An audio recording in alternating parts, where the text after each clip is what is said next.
Hello, সবাইকে শুভেচ্ছা, অভিনন্দন, ভালোবাসা। সবাই সুস্থ থাকো, ভালো থাকো। ভিডিও শুরু করার আগে বলছি, আমি অনেক দিনে পার্টির ভিডিও পোস্ট করি, হ্যাঁ আবার শুরু করছি। কেন বাধ্য হলাম করার জন্য, আমাদের কেন পশ্চিমবাংলায় কিছু অন্ধভক্ত রয়েছে, যেখানে আমাদের পশ্চিমবাংলার বাসীকে যদি অন্যান্য রাজ্যে যদি অত্যাচার করা হয় না, তবু তারা সাপোর্ট করে যাবে। আচ্ছা, অন্ধভক্তরা তোমরা তো প্রচুর বিজেপি সরকারকে সাপোর্ট করো। আচ্ছা, তোমার একটা কথা বলতো, উড়িষ্যাতে যেভাবে পশ্চিমবাংলার কর্মীজীবীদের ওপর অত্যাচার করা হচ্ছে, একদম নিখুঁত করে বেছে বেছে পশ্চিমবাংলার মানুষদেরকে তাদের উপর যে অত্যাচার করছে, তার জন্য তোমরা আওয়াজ তুলবে না? এটা কি ঠিক করছে? এটা কি তারা ঠিক করছে?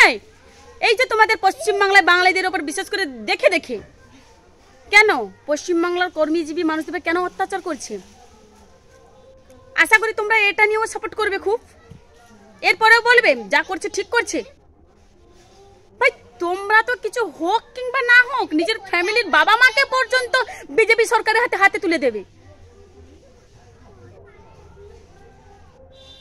আমি এই ভিডিওটা পোস্ট করছি, আশা করি যারা আমার ভিডিওটা দেখছো প্লিজ রিপ্লাই দাও, আমি শুনতে চাই যে এই যে পশ্চিমবাংলার বাসীদের উপর কেন অত্যাচার করছে, কেন করতেছ অত্যাচার।